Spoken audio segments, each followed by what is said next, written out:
Good morning. I feel very privileged to be invited to Greece, which I realise as a doctor is actually the birthplace of medicine.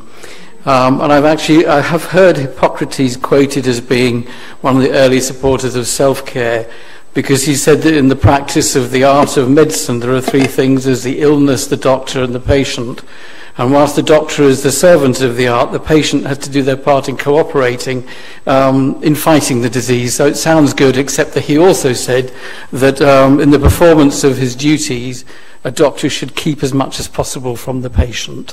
So rather different. I hope we've moved on since then. But of course he didn't mention over-the-counter medicine, didn't mention pharmacy either, so we definitely have moved on since then. Just a little bit about myself. I am a GP. My full-time job is as a GP. I'm senior partner in a practice that covers 28,000 patients across four sites. We employ 20 GPs. We've got a full complement of 90 staff that we employ. It's large, it's extremely important, and I want to tell you why self-care is so important to the survival of our health service. And I think unless a health service has unlimited funds, self-care has to be the way forward for everybody. And for that to work, we all have to start speaking with the same voice. And it shouldn't just be that over-the-counter conferences like this just have pharmacists present and the industry present. We need the medical profession, we need nursing, we need everybody involved in this, because unless we speak with one voice and we're saying the same things, we will have a fragmented approach and you'll get inconsistent messages. Just as has been mentioned today, there are inconsistent messages that come from government, that come from GPs and that come from pharmacists, and that won't work. And I say, unless you've got unlimited funding in your health system, which we don't have in the NHS, then self-care is absolutely crucial to survival. And I want to tell you a little bit about our experience, both of bringing stakeholders together, but also as to why in the NHS it's been recognised for a long time that in fact self-care is absolutely crucial. And that's not just from the Self-Care Forum, although we've done a lot of the driving of the process of getting self-care accepted. I'm just going to go through just a few things today. I'm going to tell you a little bit about the Self-Care Forum, a little bit about our definition of self-care and why we use it, why it's important, how we got there in the UK, and then just a few final thoughts after that. First of all, what's the Self-Care Forum? The Self-Care Forum is a group of, basically, we started off as like-minded individuals about 18, 20 years ago. It now involves the British Medical Association, the Royal College of GPs, the Royal College of Nursing, Pharmacy Voice, a lot of different patient groups. Everybody's actually speaking with one voice, and that's why it's been so effective over the years. When we started out, nobody talked about self-care. We did. But nobody else did, and we've had to get to a position where everybody is talking about it and also giving the same messages. One of the reasons why we know it's been successful, because other people said they thought of it first. Then you know you're successful if somebody else thinks that they actually came up with the idea. So we see ourselves as the home of self-care. We've influenced national healthcare policy consistently, and I'll say a little bit about that. We had our 18th annual self-care conference this year, and it's much more successful than anything we've ever had before. Government was present, National Public Health was present. Extremely successful. Back in 2000, though, we were barely noticed.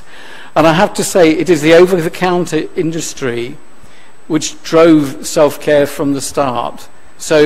And I would encourage anybody here who feels they can actually start to do this, to go ahead with this, to get stakeholders. It is the over-counter industry that got stakeholders together, and that's 18 years or so ago. We had Gopamitra, some of you might recognise her from she was basically the face of self-care for many, many years, and I say that speaking as a GP. But in order to get self-care accepted, we widened the scope of self-care, and I want to say a little bit about what self-care means to us, but also identifying champions and stakeholders in lots of different professional groups and in patient groups, and also how we can influence policy to get self-care as being mainstream, not just a hobby. I think when we started, people thought we were the ones that had self-care as our hobby, and it was something we just banged on about. The reality is, we've actually managed to get that mainstream. And as other people have come on board, we now have something I'm going to show you. Basically, self-care is mainstream within the NHS and is seen as crucial to the survival. And also, we've had to create solutions. It hasn't been enough just to say, do self-care. We've had to lead people on and actually give people solutions that actually means they can implement it. And that goes for GPs, pharmacists, patients, government, and everybody. So we started off as a group of like-minded individuals, but we're now this group that, and we're actually now a national charity, and our trustees include people from BMA, Royal College of GPs, pharmacy, and a wide range of organisations. So what is self-care? We very early on widened the scope of it, and this is what we use now. I mean, there's all sorts of variations on this. The crucial bit is the last line, which is that it's about developing, protect and maintain and improve their health, well-being and wellness. It isn't just about over-the-counter medicines, it isn't just about long-term conditions, it isn't just about lifestyle, but it is about all of those. And we came up, this is something I came up with in 2004, which I produced for the PAGB, which is now underpins a lot of the self-care discussions within the NHS. And you can see it goes all the way from lifestyle, daily choices over on one side, all the way through to the things, and at that point, it is largely the individual, and these are people, these aren't patients at this point, these are people who are doing a large part of that for themselves. It's extremely important if we're going to prevent the non-communicable diseases that Raymond's been talking about. If we're going to do that, all of that has to be delivered well, but it is about people at that stage. As you move further along that continuum, there's more involvement of the medical profession and professionals in general. You can see minor ailments are down there, and managing self-limiting conditions there, all the way through to managing long-term conditions. Of course, if you're unconscious, you don't do a lot of self-care, generally. So that far end, there is not an awful lot of self-care going on. We've had to explain this, so we put it pictorially, that everything from brushing your teeth through to exercise, through to just well-being and feeling well and knowing when to relax, using self-care within the school situation, making sure that children's mental health is actually considered very early on, and throughout the whole of life, and as far as possible giving people decision-making within the hospital setting and within the GP setting as well. And it basically puts the patient at the centre, and it puts the person at the centre, and it genuinely does that, not just something we say, but puts that into practice. It's nothing more or less than leading a happier, healthier, more fulfilling life. And it's very difficult for anyone to say that's not a good thing. So the outcomes that we want, everyone can share. And why is it important? You'll be able to get the slides. I'm not going to go through all of these. There are lots of different stakeholders. It includes people, public health, government, commissioners, GPs, pharmacists, education system, the lot, and they all have different views around self-care, and they all think it's something different until you can start to bring people together and say, actually, we're all talking about the same thing, and we can all contribute to everybody else's efforts on self-care. So individual stakeholders, what actually drives them? This is from the AESGP website, so you can see creating more incentives for innovation and self-care in there. It's kind of obvious, isn't it, for the over-the-counter medicine, that self-care is such an important part of it. But if you look at the point at which, and I'm going to concentrate not so much on the lifestyle and the well-being, but it's absolutely crucial because that's what most people do for most of their lives. And at some point, when they start to get illnesses, they're moving into the medical side. But most of what they do for most of their lives isn't the medical side or the pharmaceutical side. But at some point, people become patients. And I just want to say that this is a bit of research that was done in 2011. Now, whenever you see something like this, you also have to assume that people have probably been on the internet first. It wasn't included as one of the options, but I can guarantee from the patients that I see, they've been on the internet first, and it doesn't matter what age they are. The idea that elderly people, yes, they do, they spend a lot of time on the internet. So you can assume that. So on the background of this, in this bit of research, many thousands of people, and these were adults, these were not children, were asked, they were given a list of 22 different symptoms and said, have you suffered from any of these over the previous 2 weeks? And 75% of people said they had. The scary thing is that several people had suffered from all the 22 symptoms. And a lot of those included bleeding from various places. So I don't quite know what happened to them, but that was a bit scary. 75% of patients, that in the UK, that means about 30 million people had basically suffered from a symptom of some kind. 50% of them did nothing. I think those 50% probably looked at the internet as well, so I don't believe they did absolutely nothing. But basically 50% don't respond, they don't do anything because they think it's going to get better, so they don't think about it, and they don't think it's necessarily important. 25% took an over-the-counter medicine, and of course there's an interaction with the pharmacy there, which wasn't actually brought out in the study. Eventually, only 8% of people go to see the GP. So people don't rush to the GP, they don't rush to professionals. They've actually got better things to do with their lives. I get on really well with my patients, but I know they've got better things to do than come and see me. And Ray mentioned earlier on, the reality is that if somebody that goes to work wants to come and see me, they've got to take a day off. I'm not easy to get an appointment with. And I come on to the reasons why that is. There are not many GPs around now within the NHS. We have a scarcity. So the reality is, this is what they do when they've tried everything else. So it is kind of, people want to self-care, people want to be in control of their lives. It's kind of arrogant for a doctor to say, well, actually, we should be first port of call. We are not, and we haven't been for a long time. It demonstrates this is still the case now, and give people the control, and they will exercise it. Sorry, this is a bit dull and small writing. I say the slides should be available later on. So what are the things what we've had to look at is what are the incentives for stakeholders, what are the drivers for stakeholders, and how can we start talking the same language? Because everybody's incentives are slightly different. For a patient, so now we're getting into the point at which they become patients. So this is not about the lifestyle side of things, because we could do a whole conference on that. The reality for a patient, they don't have the time, they'd rather do something else than come and see me. There's also the issue of the money within that. For somebody to take a day off is costly for them. They also want control, and everybody consults Dr. Google, and Dr. Google is probably the most powerful doctor in the world at the moment, and I want to come on to how we can do something about that later on.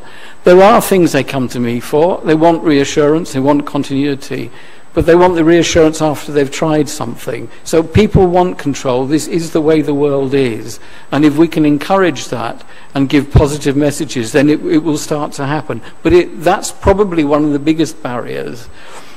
On the commissioning side of things, I'm also on my clinical commissioning group within my local area. So we commission services, and we can't get GPs in the area. We've had 4 practices out of 28 that have closed down in my area. I live in a nice leafy area in the suburb of London that everybody wants to go to, but I can't get GPs.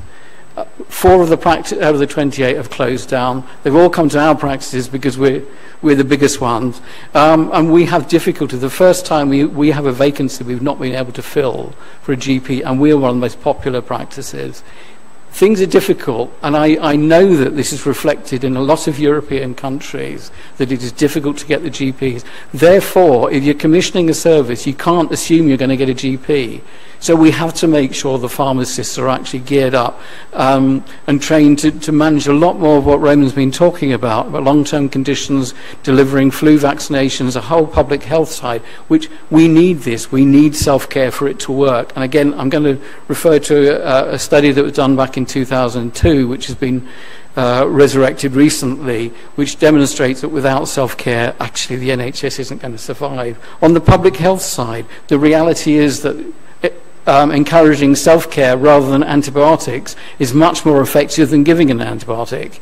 And we can reduce some of the difficulties we have around antibiotic resistance, which is a very real problem. And we can use self-care for that. Pharmacists, everybody, I know in every European country is different, but the reality is has to be a payment process that encourages it. You're not going to do it for nothing. And that has been encouraged within the NHS, but not far enough. Within pharmacy, there's also the issue of the professional standing. Pharmacists in the UK want to be doing more. They want to be able to extend the service they're providing. They want to be involved in long-term diagnosis, and they want to be able to prescribe. And I'll come on to that in a second, because they can. On the GP side, as I said, what I see in general practice, I went into general practice 28 years ago. What I see now is far more complex than what I used to deal with. And I don't have the time to see the self-limiting conditions, and patients don't want to. So we're kind of working together on that. They don't want to come and see me because I've got other things to do. I really don't have the time to see them. I will see them at the moment, but the reality is that if we can find some way of people managing themselves, or with the pharmacist, that's far more effective, and we need that. Management of long-term conditions. Look at something like hypertension at the moment. The reality is I don't have a huge role in managing hypertension. If it's purely hypertension, I get them to do their home blood pressure monitoring to diagnose it. And what they do now is they send me their blood pressure readings, which they've got on their home monitors. I need to see them once a year if those are okay. And you can ask the question, why am I seeing them? Pharmacists, if it's just purely hypertension, pharmacists can see that, and you can always say, well, is there a point where the patient can manage themselves on that? I'd say that actually they often need reassurance, so there is an aspect of wanting that sort of overall oversight of a professional. So, I mean, we could do a lot more on that, but you see that a lot of it has been finding the language of different stakeholders and being able to understand what drives them, and starting to speak that language amongst us, and having a shared view where when we're saying self-care, everybody else understands what it is we're talking about. But that has meant widening that that definition. Just a tiny little bit about the history, because I love history.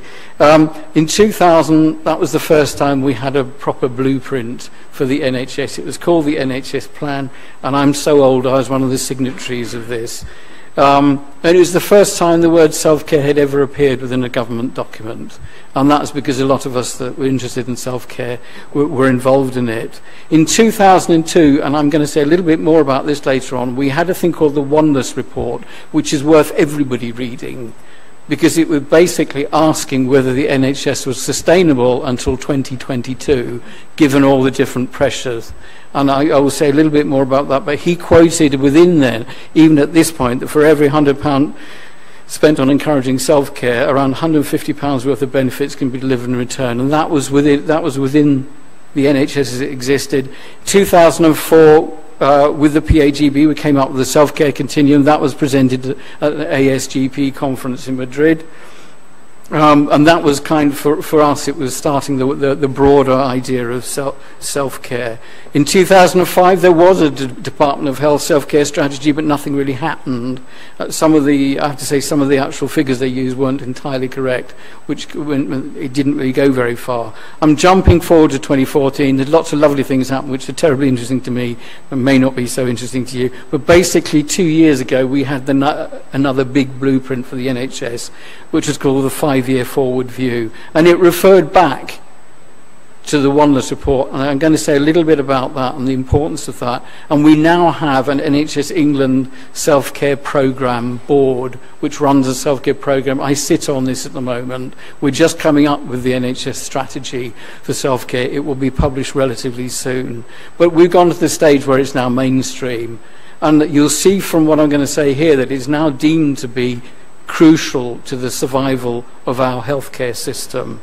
It referred back to the Oneness Report from 2002, and it basically says that the 5-year forward view basically says that we need a new relationship between patients, communities, and the NHS, and everyone has to do more to manage their own health, both in staying healthy, making informed choice, managing conditions, and avoiding complications. And it's this increasing direct control of patients, not of pharmacists or GPs, but of patients over their own health care, which is going to be absolutely crucial.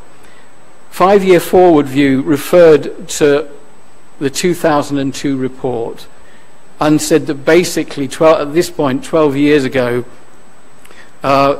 prevention and self-care had to be taken seriously. Because it was not fully taken on board, we still have a long way to go. And this was kind of the wake-up call for us that, you know, it was said all those 12 years ago. It's now time we took it even more seriously and made sure that happened.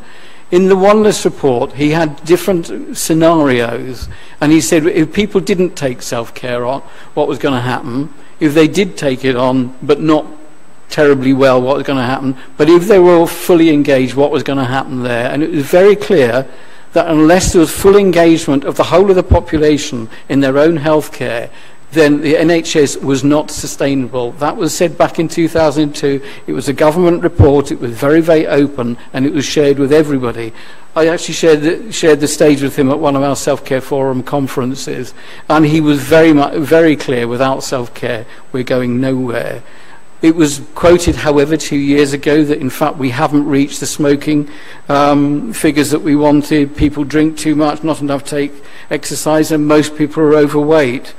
The Oneness report back in 2002, it was in order to establish whether the NHS was sustainable. It is really still worth reading, because what it talks about is about the fundamentals of the way the NHS works. He was saying that in 2022, patients will expect safe, high-quality treatment, fast access, integrated systems, comfortable accommodation.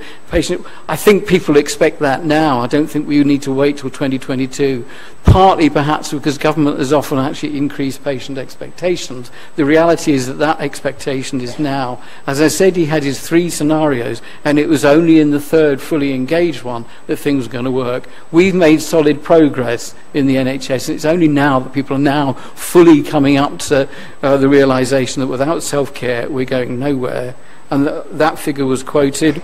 Oneness thought that if we all had fully engaged patients and population, public health would benefit, diets would benefit, obesity would decrease, and fewer people would smoke, hopefully down to 1 in 6 compared to around 1 in 4 at the time. He thought that the drug costs would go down by $1 billion. He thought outpatients would fall because everyone's going to be fitter, and up to a 40% reduction in GP attendances. What we've seen, in fact, is that, I have to say, smoking is going to get there, and if you just extend what's happening at the moment, it is going to get there. So I'm not quite as bleak over these things, and these are actually diagrams that I've prepared using data and extrapolating. The reality is life expectancy will exceed what Oneness was hoping for, but what has not worked, plainly, is that these are consultations in general practice. There are 240 million general practitioner consultation in England alone in 2002. It was estimated last year it was up to 345 million. It just hasn't worked. People continue to attend doctors, and there isn't actually something that's sustainable. We think that the engaged patient has to have good information. They have to have the health literacy, the understanding from a very early age, so that they know it's no use telling somebody, for instance, health literacy includes maths. It's no use telling somebody that 10% of people are going to get better if they don't understand the issue of percentages. So there's an element there which involves a significant amount of education. Somebody who makes informed choices, but they need the information if they're going to do that. Basically need the confidence to be able to manage it. The crucial one in the middle was a knowledge that blurs the boundaries between themselves and professionals. So it isn't that there's some of the professionals sitting there with their vast amount of knowledge hiding things like Hippocrates wanted. The reality is that people can start to reach a position, particularly with the help of the internet, where they can start to blur those boundaries. By making it happen, we had to create a situation where people understood self-care was more than just the bit that they were talking about. I still get it now that people talk about the bit of self-care that they actually, in fact, it's wider. Getting that discussion from a very early stage was extremely important. It's important to provide the resources. Every diabetic in England gets sent on that first one, Desmond, which I don't know why it's called Desmond, it's a strange acronym, but everyone gets sent on a self-care program, every new diabetic. We also have Stay Well. Stay Well involves pharmacists, GPs, hospitals. It involves everybody in the NHS. And it's run every winter to encourage people to have flu vaccines, to keep themselves warm, and to have the right over-the-counter medicines, and not to go to the GP for absolutely everything. We run the NHS, at the Self-Care Forum, we run the NHS Self-Care Week, where people concentrate on self-care for at least the 7 days. A lot of people have now gone over to a self-care year because they realise it needs to be embedded. We produce, for the Self-Care Forum, we've had to produce patient information leaflets on various different illnesses. These are ones that I produced on a single A4 size, telling people when they need to call the doctor. But giving them really clear advice at each point, and the evidence around management, and when they need to speak to the pharmacist, when they need to speak to the doctor, so people can be reassured. And those have been terribly reassuring to patients, and know that just because they're ill, it doesn't mean they need to see somebody. The other thing is explaining things like the fact that a diabetic, even a difficult to manage diabetic, will see a professional for 3 hours a year. 8,700 hours they're self-caring, and it's how we can make that self-caring more effective that really is going to be important for them, not just the professional bit. We also had to have an example. I mean, this is something which I produce within my own practice, and this, I don't know how people know about NICE, but we got a NICE award for this. We encourage self-care instead of antibiotics for respiratory tract infections, and one of the most effective things about this is the bit that you can't see there, which is saying how long these symptoms are going to last. And the one I'll concentrate just for a couple of seconds on is cough. A cough with an upper respiratory tract infection is going to last 3 weeks. What was happening in general practice is that people would come in after 5 days saying, I've got a cough, and the GP would say, yes, you have, here's an antibiotic, you're going to be better. And they're not going to get better because coughs last 3 weeks, whether you get an antibiotic, a placebo, probably slightly better with an anti-inflammatory, I have to say, in terms of the symptoms, but they're going to last 3 weeks, whatever you give. Antibiotics do not shorten it. And therefore they would come back at day 15 and say, my cough's still not better, and they get a different antibiotic. We were able to reduce antibiotic prescribing by 15%. I would suggest, and that was, didn't prescribe a lot. We were from a low base, but we were able to reduce antibiotic prescribing by 15% by recommending self-care. All that's on the self-care website, all the papers around that, and we feel that we've gone some way to trying to avert the apocalypse of antimicrobial resistance. The PAGB produces this over-the-counter directory. It goes to every GP in the UK. It goes to every pharmacy. There's a very good forward by me in that this year, which is rather lovely. But they have a lot of self-care advice, but that includes every single bit of medication that's produced by the over-the-counter companies. NHS Choice is worthwhile looking at this. For me, this is Dr. Google, and this is the Dr. Google I refer patients to. NHS Choices is a really authoritative website, includes virtually every symptom and every disease you can come across, but it is good. You can refer people, you know that it's really good, evidence-based. It also has a lot around self-care and lifestyle as well. So for us, we have a Dr. Google, and I don't have to say just look for something on the internet. We were always sent to NHS Choices. Everybody can get that access. You can get access to this on your smartphone today. My final thoughts, I'm sorry I've gone on, so I do apologise. Things that have not brought about the end of the world. When we started all those years ago, we were told that, oh, you couldn't do this, the whole world's going to collapse if you do these things. First of all, extended choice of over-the-counter medicines has been incredibly helpful to everybody, and that's to GPs, pharmacists and patients. It didn't cause the end of the world. Extending prescribing rights. The report that Raymond referred to that looked at extending prescribing, I actually sat on the body that looked at extending prescribing to nurses and pharmacists, and I very strongly said that if people can demonstrate they can do it, and they can demonstrate they can do it safely, they should be able to prescribe. My view at the time was that we shouldn't be restricting what they can prescribe. If they can demonstrate competence and safety, then they should be able to prescribe. Fortunately, that was taken on board, And my nurses do a lot of prescribing. Our pharmacists do some prescribing, not as much as they should be able to. But it does mean that has been, and it didn't produce the end of the world. All the doctors said, that will erode boundaries and never be doctors again. It didn't happen. The extension as well from prescription only to pharmacy GAs has been incredibly useful to everybody.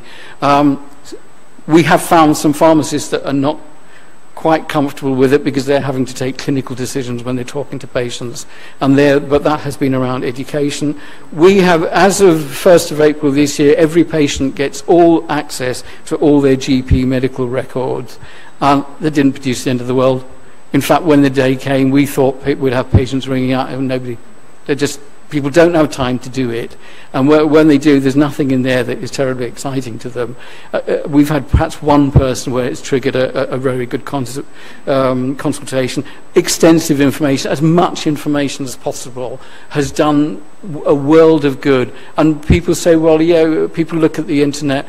At least when they come and see me, they may have been onto all sorts of weird and wonderful sites, but when they come to see me, the conversation has already started. I don't have to start the conversation. I'm continuing a conversation they may have had with other people. It has been incredibly, it didn't produce the end of the world. It has produced a situation where the world is probably more sustainable. So it's been important that we understand that we all speak in different languages, and starting to translate that between us and start looking at what drives us all has been an important part of that. So, and we did that, therefore, by extending the definition of self-care, making sure we were all speaking the same languages, whether it's patients, whether it's pharmacists, whether it's GPs or government, and we being able to influence policy so that we can get it into the mainstream and creating solutions. So we've been able to do all of that. And just finally, we've managed to reach a situation where people understand that the self-care business is everyone's business. I don't believe there is a health system probably in the world that can afford not to self-care. For health systems to be sustainable with the complexity, we have to have self-care. So the sustainability depends on self-care. It is in everybody's interest to do this. We still have some way to go. And I just want to show you this picture. This is from the 2005 London Marathon. These are the slow people, but this is about mile 8. Okay, so it's some of the way through, still some way to go. If you have a look at that, everyone's walking except for one person, because that person has timed themselves. They knew it was going to take time, and they've looked at, I'm going to get 26 miles down the route, and I'm going to time this properly, and we have to have our eye on what our final destination is, and that's absolutely crucial. If we can do that, and you can do that, then we can actually reach a position where we are speaking the same language, and self-care can be mainstream. And that's me, by the way. Thank you very much.